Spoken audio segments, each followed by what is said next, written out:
Total Energy's CAF Chan 2024 is turning out to be one of those that we shall remember in a while, not because it's hosted in Kenya, Tanzania and Uganda, but because there is everything, the quality of the football, the goals are being scored, because so far we've played 12 games and 14 goals scored. It doesn't come any easy anywhere in the Pearl of Africa. We've been joined by our colleague, Peace Diane Bagara. I've told you she's a Machurio gem. She has a spot in that small head of hers. You will not believe it when she starts speaking out. That is when you'll believe what I'm actually telling you. Diane, welcome to the show. And I want you to tell us why Angola is playing the way it is today, despite losing to Morocco 2-0 in the first game.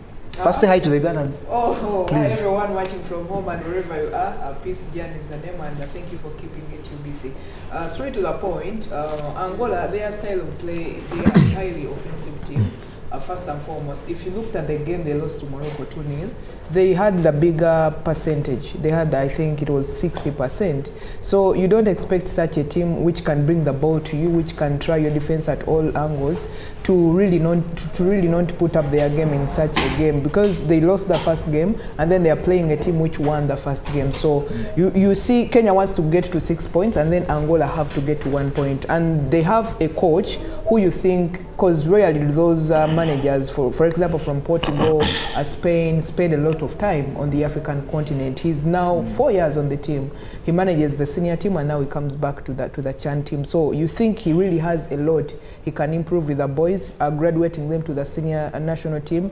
So I think they are playing the way they are because it is the style of play of the nation. They play a highly offensive game, they attack, and even they add some niche to it, that is the physicality bit of it. You see how they behave when they are having the ball and how organized they look when they are under attack. They are very organized. They don't get the ball and just kick it away from defense. They pass the ball from their defense, they use their flanks, and they also use their midfield. Joao Pearson's the one that I think was very instrumental in all their attacks, despite the fact that he didn't score, but you see some of the shots they had on target, or rather on goal, he was trying to do what he can. So I think they have a numerical advantage, first and foremost, because Kenya is 1 man down, and I think they can capitalize on that to get a point, because they can do, even when they are equal in numbers, they can really put up a result that can get them at least back to track. Because if you go 2 games minus a point, right now they have a point, but you don't know what Kenya can do even when they are 1 man down. Yeah, thank you very much, Diane. It's been, you've put it well across the Ugandans and the public watching out there. Someone told me that you've got something soft for Diane, the way you talk about her, Machurio gem. I think I've justified, you've vindicated everything that I talk about. Simon, we've heard of sold out tickets at most of the home games, but we see patches in the stadium that are free of funds. Who is fooling who? No person is fooling the other. However, first I must agree that you have a very critical eye. It's not something easy for a normal eye to see or hear that the tickets were sold out, yet we still have spaces in the stadium. Now, why does that exist? It exists because, according to football security, it has lots to deal with. Number one, they mind the safety of the players on the ground. You find that even if they are your sons or your ladies playing in the stadium, or your daughters, you are not even allowed to step onto the stadium because you become a risk. Now, when it comes to the fans, it is very, very risky. Why? When you look at all the incidences that have happened in the past of stampedes in stadiums, these stampedes only happen because there are no spaces where people can be retrieved to, just in case there is anything that has happened that is fatal. Now, when they say a stadium is sold out, you will find that, we can give an example of Nambole. Nambole is they say it's a 42,000 seater. You will find CAF will allocate or dispatch something like 35 to 37,000. Why? They need that small space where they can start the management just in case there is something like a stampede. Now, in security, it is not about we walking into the stadiums and being that clear. It involves a lot, and you will find that it's so in depth that it takes something like 2 or 3 days to do the understudy of that. There are the risks of fires, there are risks of outbreaks, like what we don't want to talk about, the terrorist attacks, say the bombs, this and that. There could be an electricity shock. So we need that space where we do the management fast, to manage the people that are trying to rush out. Actually, such, we were in AFCON Cameroon, Olembe Stadium. There was a stampede and about 8 people lost their lives. But if you look at the pictures, if you look at the footage, sincerely there was no space for people to save their lives. Someone wants to jump over, they are jumping over kids, they are jumping over ladies, their men are all struggling to find space. So I think it is a security measure, because in sport, just like it is in the FMU, safety first. You may have people, but then when they end up dying, you're having no future funds or funds for the next game. Joel, maximum respect, has kept quiet as the seniors spoke on the set. But Joel, about this game, 20 minutes in, everything had happened. There were 2 goals and a red card. Was it red? Well, first of all, Barnes, it is so funny that Kenya are a man down after even having 20 minutes of good total football. Well, Kenya are a man down after an incident where me as a person, I really think it could have been avoidable. If you look back at this incident, well, you must tend to say that me as a person, I see their goalkeeper, Brian Omondi, misplacing the ball in an area where I really think it could have been avoidable. For those who didn't get a chance to look at this incident, well, if you tend to see Barnes, their striker, Joe Pacencia and Gilberto, had a good pressing game after going into the goalkeeper and trying to squeeze out. Then so disappointing that Marvin Awire came out to try to defend, to at least avoid the case then, and unfortunately he received a red card. Even after the referee coming, then telling the other players that let's first have the free kick, then the referee goes back onto the VAR and says no, there was a mistake. Then behind back, then he goes to see and check out the mistake. Well, me as a person, I must tend to say that Kenya is so disappointing that they are run down. But to me as a person, I really think they have had a very good first half. It's okay, your man, captain. It's so calamitas, that guy. I don't know.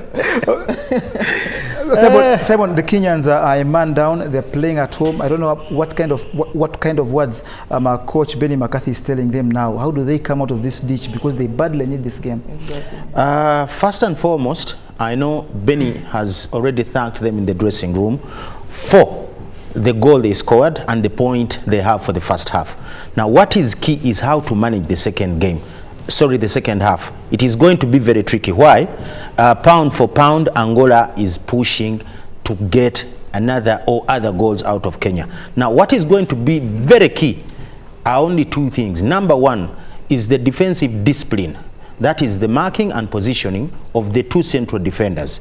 Unfortunately, which I think might cause a lot of alarm for Kenya, I only pray that Benny has seen it. Our captain must be the root that is going to cause all the problems to Kenya. If not monitored very well, because he's literally out of the game. Yeah, he's actually the weak link, and I think Benny has to get somebody to help man behind that gentleman. Otherwise, anything short of that, Kenya is going to get a problem from that angle. Lastly but not least, I'm thinking by now the Kenyans are very tired, and it has to be very tactical for them how they are going to manage their strength in the second half, because the Angolans are very aggressive, very skilled and very fast, and they know what they want. And to the Kenyans, it looks like they were a little afraid of the Angolans, and they were right to be afraid, because there is no reason why any player wouldn't be afraid of a team that is playing you to that level. But also I think the Kenyan goalkeeper has to be very cautious. He has to be decisive, because if you're not a ball playing goalkeeper, you don't try to do something. You don't risk doing something. You don't even maybe try in the trainings, because you do such when you're very conversant of your central defenders. Are they going to get the communication? Are they getting the message? You have a chance to kick the ball away, then you don't decide, then you give it exactly in the center, at the foot, in the center of your goal. You're going to get punished, and I think he would have done better. No one can sit here and start analyzing how bad a goalkeeper was when they kick away the ball. That is your role to do it.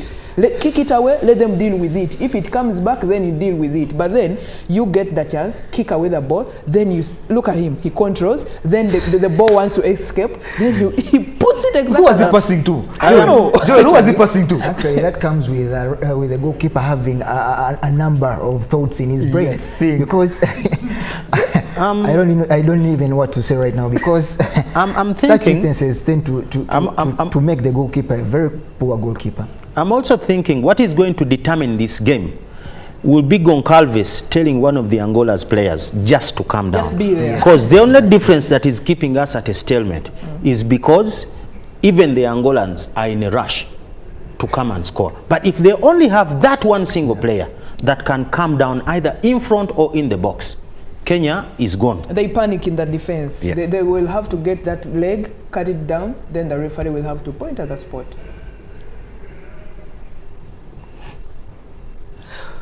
Well, as we continue to enjoy the highlights from the first half of this game, it's been an energy-sapping first half because it's been truly played at a high tempo. And considering the two teams in, debutant Kenya and Angola, one of those teams that has players, it can naturalize. Are there any of them in this team? The players they pick from.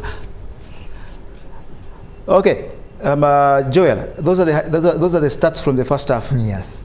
Ugandans want to hear your voice and explain deeply about what those stats actually mean. Well, first of all, Barnes, looking at the shots that were put by these players today in this very game, well, Angola have tried to shoot 11 times, and then Kenya only 1 time. And the very first time that they have tried to shoot at the opposition's goal, it is the goal that they got today. And then Angola have only 2 shots on target. Then possession-wise, Angola, as they did when they were playing Morocco again, they have tried to show it again with 67% of possession. And then Kenya 33% of possession. Passes, as usual, you can never disagree with the team coached by a Portuguese coach. Well, 272 passes. And then Kenya 143. Then pass accuracy, of course, Angola leading with 87%. Then Kenya 65%. Then fouls. Well, it has been a very tactical game with a lot of fouls. Angola 7, then Kenya 6. Well, Sofano yellow cards. Well, a red card by Marvin. Okay, Diane, we've missed a point about